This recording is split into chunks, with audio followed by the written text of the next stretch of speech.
ایسا ہوا ہے کہ آپ نے کام نہ چلنے کی وجہ سے موبائل میں ریچارج نہ کرا پائے؟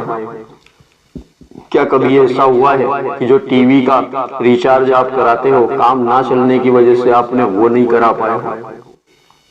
السلام علیکم ورحمۃ اللہ وبرکاتہ۔ حدیث شریف ہے کہ حضرت ابو سعید خدری رضی اللہ تعالی عنہ سے روایت ہے کہ حضور نبی کریم صلی اللہ علیہ وآلہ وسلم نے فرمایا کہ مومن شخص کو دنیا میں کسی قسم کی کوئی تکلیف، غم، فکر، دکھ، یہاں تک کہ اس کو کوئی کانٹا بھی چبھتا ہے تو اس کی وجہ سے اللہ تعالیٰ اس کی خطاؤں کا اسے کفارہ بنا دیتا ہے۔ سبحان اللہ۔ دوستو، اس حدیث شریف پر بہت ہی زیادہ غور کرنے کی ضرورت ہے کہ ہمارے آقا صلی اللہ علیہ وآلہ وسلم فرما رہے ہیں کہ کسی بھی قسم کی کوئی بھی تکلیف، غم، فکر، دکھ، یہاں تک کہ کانٹا بھی چبھتا ہے تو اللہ رب العزت اسے ہماری خطاؤں کے لیے کفارہ بنا دیتا ہے۔ مطلب جن خطاؤں کے لیے ہم نے توبہ نہیں کی یا ہمیں توبہ کی توفیق ہی نہیں ملی تو اللہ رب العزت اس تکلیف کے بدلے میں اس گناہ کو مٹا دیتا ہے۔ لیکن ہماری اکثریت کیا ہے؟ آج اگر کسی کا کام نہیں چل رہا، 11 مہینے کام خوب اچھے سے چلے اور صرف 1 مہینے اگر کام ٹھنڈا ہو جائے تو انسان لوگوں سے اللہ رب العزت کی شکایت کرتا ہوا نظر آتا ہے۔ وہ ڈائریکٹ تو یوں نہیں کہتا کہ اللہ تعالیٰ نے ایسا کیا، لیکن وہ جو جملے کہتا ہے اس کا مطلب اور مفہوم یہی نکلتا ہے کہ وہ اللہ رب العزت کی شکایت کر رہا ہے۔ مثلا کسی کا کام کاج اگر ٹھنڈا ہے تو وہ تمام لوگوں سے کہنا شروع کر دیتا ہے، کسی نے بھی پوچھا کیسے ہو، ارے کام نہیں چل رہا ہے، بالکل مندا ہے، بالکل ٹھنڈا ہے، 8 دن ہو گیا دکان نہیں کھلی، 4 دن ہو گیا کوئی کسٹمر دکان پر نہیں آیا، اتنے روز ہو گئے کام ایسا نہیں چلا، ویسا نہیں چلا، یہ نقصان ہو گیا۔ تو دوستو، اگر آپ ایسے جملے ادا کر رہے ہیں تو آپ اللہ رب العزت کی ناشکری کر رہے ہیں۔ آپ ذرا یہ سوچئے کہ آپ کا کام اگر 1 مہینے سے نہیں چل رہا ہے تو کیا 1 مہینے میں جو پیچھے آپ کی زندگی گئی ہے، کیا ایک بھی روز ایسا گیا ہے کہ آپ نے کھانا نہیں کھایا ہو؟ یعنی کام نہ چلنے کی وجہ سے آپ کو کھانا میسر نہ ہوا ہو، یا کوئی تہوار ایسا گزرا ہو کہ آپ نے اپنے بچوں کے لیے کپڑے نہ بنوائے ہوں، یا کبھی ایسا ہوا ہے کیا کہ آپ نے اپنے گھر کی جو ضروریات ہیں وہ پوری نہ کر سکے ہو؟ یہ جو ضروری چیزیں ان کو تو ایک طرف رکھیے، آپ اپنے فالتو خرچوں کی طرف سوچئے۔ کیا کبھی ایسا ہوا ہے کہ آپ نے کام نہ چلنے کی وجہ سے موبائل میں ریچارج نہ کرا پائے؟ کیا کبھی ایسا ہوا ہے کہ جو ٹی وی کا ریچارج آپ کراتے ہو کام نہ چلنے کی وجہ سے آپ نے وہ نہیں کرا پائے؟ تو دوستو، شکایت کس بات کے لیے کر رہے ہیں کہ آپ نے نہیں دیکھا ہم جس معاشرے میں رہتے ہیں یہیں پر کچھ لوگ ایسے ہیں جو سڑکوں پر زندہ ہیں، ان کے پاس رہنے کو چھت بھی نہیں ہے، ہمارا صرف 1 مہینے کام بند ہوا ہے لیکن اللہ رب العزت نے ہمارا رزق بالکل نہیں روکا۔ تو یہ تو اس کے شکر کی جگہ تھی، نہ کہ شکایت کی، جو کہ اللہ رب العزت اس کے بدلے میں ہمیں کیا عطا کر رہا ہے۔ آپ پھر سے ایک مرتبہ سماعت فرمائیے، میرے آقا صلی اللہ علیہ وآلہ وسلم نے فرمایا، حضرت ابو سعید خدری رضی اللہ تعالیٰ عنہ سے روایت ہے کہ حضور نبی کریم صلی اللہ علیہ وآلہ وسلم نے فرمایا کہ مومن شخص کو دنیا میں کسی بھی قسم کی کوئی تکلیف، غم، فکر، دکھ، یہاں تک کہ اس کو کوئی کانٹا بھی چبھتا ہے تو اس کی وجہ سے اللہ تعالیٰ اس کی خطاؤں کا اسے کفارہ بنا دیتا ہے۔ سبحان اللہ۔ یہ حدیث شریف مسلم اور بخاری دونوں میں وارد ہے، دونوں میں لکھی ہوئی ہے۔ اب اسی طرح کی ایک اور حدیث شریف سماعت فرمائیے۔ حضرت ابو ہریرہ رضی اللہ تعالی عنہ سے روایت ہے کہ حضور نبی کریم صلی اللہ علیہ وآلہ وسلم نے فرمایا، مومن مرد یا عورت کو دنیا میں اس کے جسم میں، مال میں، اولاد میں جو بھی تکلیف پہنچتی ہے اس پر صبر کرے تو وہ اللہ تعالیٰ سے اس حال میں ملے گا کہ اس پر کوئی گناہ نہ ہوگا۔ یہ حدیث شریف ترمذی شریف میں ہے۔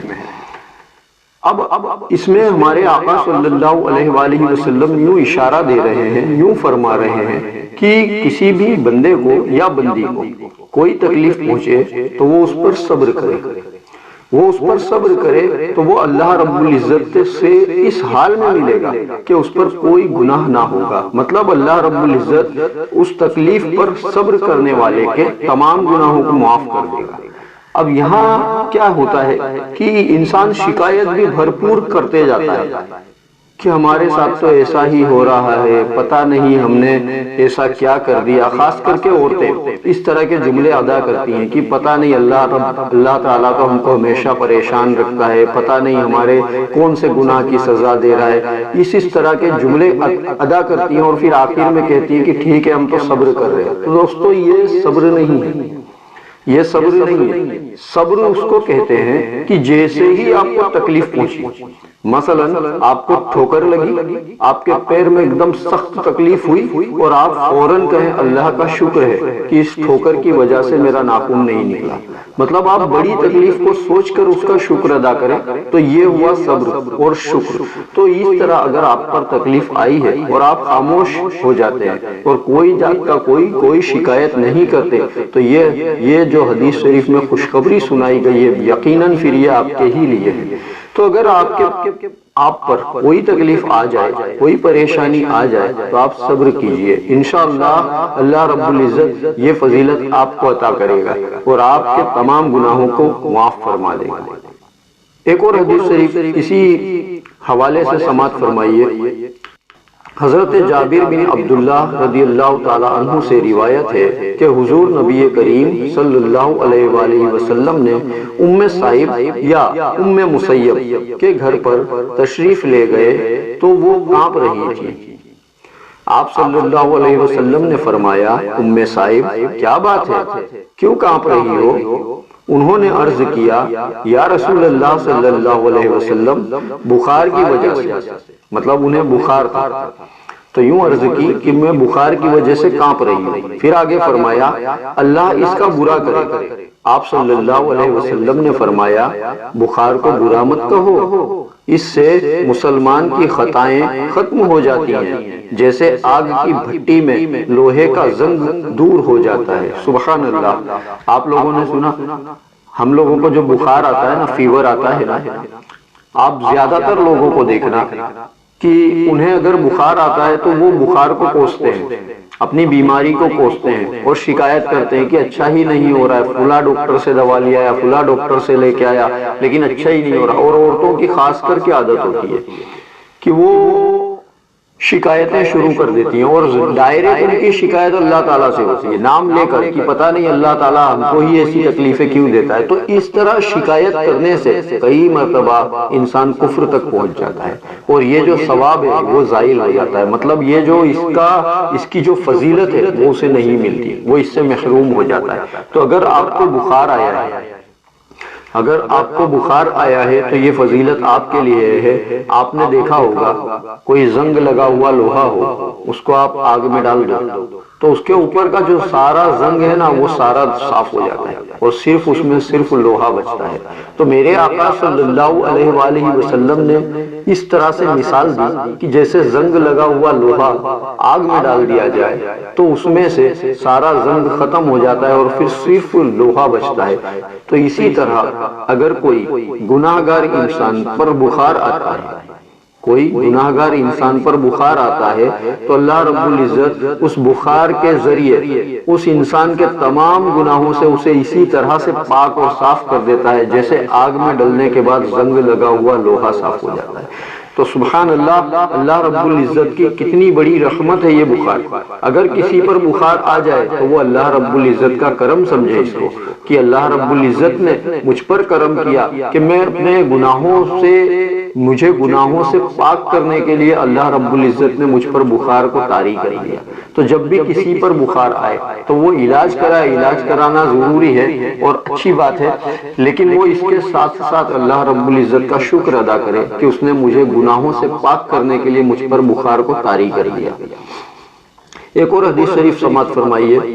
حضرت عائشہ صدیقہ رضی اللہ تعالی عنہا سے روایت ہے کہ حضور نبی کریم صلی اللہ علیہ وآلہ وسلم نے فرمایا کہ مسلمان کو کانٹا چبھے یا اس سے بھی کم تکلیف پہنچے، آپ غور کریے، مسلمان کو کانٹا چبھے یا اس سے بھی چھوٹی تکلیف ہو تو اللہ تعالیٰ اس پر اس کا درجہ بلند کرتا ہے اور خطائیں معاف فرما دیتا ہے۔ سبحان اللہ۔ اب آپ اندازہ لگائیں کہ اگر کسی کو کانٹا لگے، کانٹا لگنے میں کوئی بہت زیادہ تکلیف تو نہیں ہوتی، اور آپ صلی اللہ علیہ وسلم نے فرمایا کہ اس سے بھی کم، کانٹا لگنے سے بھی اگر کم تکلیف کسی پر پہنچتی ہے تو اللہ رب العزت اس کے بھی بدلے میں ہمارے گناہوں کو معاف فرماتا ہے۔ اللہ رب العزت کس قدر سے، کس طرح ہم پر رحیم اور کریم ہے۔ یہ حدیث شریف مسلم شریف کی تھی۔ آگے ایک اور حدیث شریف سنیے، حضرت ابو ہریرہ رضی اللہ تعالی عنہ سے روایت ہے کہ حضور نبی کریم صلی اللہ علیہ وآلہ وسلم ایک بیمار کی عیادت کے لیے تشریف لے گئے، بیمار کو دیکھنے گئے آقا صلی اللہ علیہ وسلم، اور فرمایا خوشخبری ہو۔ اب آپ اس حدیث شریف کے حسن کو سماعت فرمائیے کہ ایک بیمار شخص کے پاس ہمارے نبی صلی اللہ علیہ وآلہ وسلم تشریف لے کر گئے ہیں اور اس بیمار سے فرما رہے ہیں کہ تیرے لیے خوشخبری ہے۔ اب آپ اندازہ لگائیں، کوئی بیمار ہو، ہم اس کو جا کر کہیں کہ تیرے لیے خوشخبری ہے تو وہ تو ناراض ہو جائے گا، لیکن صحابہ اکرام تھے، کیا عشق تھا ان کا کہ میرے آقا صلی اللہ علیہ وسلم نے فرمایا کہ خوشخبری ہو تیرے لیے، تو وہ جو صحابی تھے وہ غور سے سننے لگے، کیونکہ وہ جانتے تھے کہ میرے آقا صلی اللہ علیہ وآلہ وسلم کی زبان سے صرف حق جاری رہتا ہے، یہ وہی کہتے ہیں جو اللہ رب العزت ان سے کہلواتا ہے، وہ اپنی مرضی سے کچھ نہیں کہتے۔ تو میرے آقا صلی اللہ علیہ وآلہ وسلم نے فرمایا خوشخبری ہو، کیونکہ اللہ تعالیٰ فرماتا ہے کہ یہ امراض دنیا میں مومن بندے کے لیے میری آگ ہے۔ مطلب یہ جو دنیا کے اندر ہم پہ تکلیفیں آتی ہیں تو اللہ رب العزت یوں فرماتا ہے کہ مومن بندوں کے لیے وہ میری آگ ہے، میں اس میں مبتلا کرتا ہوں تاکہ قیامت کے دن جہنم کی آگ کا بدلہ ہو جائے۔ مطلب قیامت کے روز جو اس مومن کو جلائے جانے والا ہے اس کے بدلے میں دنیا میں اسے بیماری دے کر اس کو برابر کر دیتا ہوں، کہ یہ جو جہنم کی آگ تھی اس کے بدلے میں نے دنیا میں اسے مرض دے دیا، اب قیامت میں اسے آگ سے بچا لوں گا۔ آپ سمجھ گئے نا، میں سمجھا پا رہا ہوں نا اپنی بات، کہ اللہ رب العزت جہنم کی جو آگ ہے نا وہ بہت سخت ہے، بہت سخت ہے۔ اس کے بارے میں انشاءاللہ کسی دوسری ویڈیو میں عرض کروں گا کہ جہنم کی آگ کتنی سخت ہے۔ تو اس آگ سے بچانے کے لیے اللہ رب العزت ہمیں دنیا میں ہلکی پھلکی بیماری دیتا ہے اور اس کے کفارے میں اس آگ کو ٹال دیتا ہے کہ دنیا میں اسے میں نے بیمار کر دیا تو یہ اس کا بدلہ ہو گیا۔ سبحان اللہ۔ حضرت رابعہ بصری رضی اللہ تعالی عنہا یہ ضعیف ہو چکی تھی اور ان کے گھر کے سامنے ایک بچہ رہتا تھا جس کی عمر تقریباً 20 سال تھی۔ ایک روز انہوں نے دیکھا تو اس لڑکے نے اپنے ماتھے پر ایک پٹی باندھی ہوئی تھی۔ آپ نے اس سے فرمایا کہ بیٹا یہاں آؤ، تو وہ آیا۔ آپ نے پوچھا یہ ماتھے کے اوپر پٹی کس لیے باندھی ہے؟ تو اس نے کہا کہ میرے سر میں بہت تیز درد ہو رہا ہے جس کی وجہ سے میں نے یہ پٹی باندھ لی۔ تو آپ نے فرمایا تیری عمر کتنی ہے؟ تو اس نے کہا تقریباً 20 سال۔ تو کہا یہ سر تیرا 20 سال میں پہلے کتنی مرتبہ درد ہوا ہے؟ تو اس نے کہا کہ آج پہلی مرتبہ درد ہوا ہے۔ تو آپ نے فرمایا کہ جو 19 سال سے تیرا سر درد نہیں ہوا تو اس کے لیے تم نے کون سی پٹی باندھی تھی کہ تم یہ بتا سکو پوری دنیا کو کہ اللہ رب العزت نے میرے سر میں درد نہیں دیا، یہ بتانے کے لیے آپ نے کون سی پٹی باندھی تھی؟ جو آج صرف ذرا سا معمولی سا درد ہوا تو آپ نے پٹی باندھ کر پوری دنیا کو بتانے لگے کہ اللہ رب العزت نے میرے سر میں درد پیدا کر دیا۔ تو یہ کس طرح کی، کس قدر کی، کس درجے کی تمہاری ناشکری ہے۔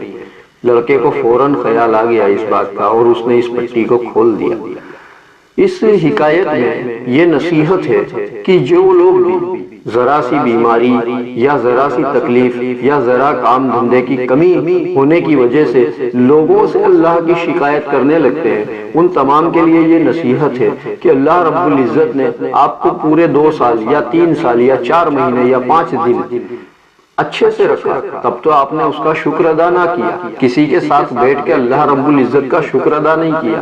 لیکن 4 روز اگر مندی آ گئی یا 4 روز بیمار پڑ گئے یا کوئی تکلیف آ گئی تو آپ ہر کسی سے شکایت کرنے لگتے ہیں کہ یہ کام ہی نہیں چل رہا ہے، میں تو بیمار پڑا ہوا ہوں، میں تو یہ تمام جملے ناشکری کے ہیں۔ اور یہ جملے ادا کرنے سے یہ جو فضائل میں نے ابھی بیان کیے یہ تمام اللہ رب العزت ختم کر دیتا ہے، یعنی پھر یہ سارے ثواب سے محروم ہو جائے گا انسان۔ اگر کسی نے شکایت کر دیا الٹا محروم تو ہو ہی جائے گا، اس کے علاوہ پھر اسے گناہ الگ ملے گا۔ اور کچھ درجات ایسے ہیں کہ جو جملے ادا کرنے سے انسان دائرہ اسلام سے خارج ہو جاتا ہے، پھر وہ کافر ہو جاتا ہے۔ تو آپ کے اوپر اگر تکلیف آتی ہے تو اللہ رب العزت کی نعمت سمجھیے اور اس کا شکر ادا کیجیے کہ اللہ رب العزت نے آپ پر کرم نوازی کرنے کے لیے، آپ پر اپنا کرم کرنے کے لیے، آپ کے گناہوں، آپ کی خطاؤں کے کفارے کے لیے آپ کو چنا اور آپ پر تکلیف لی۔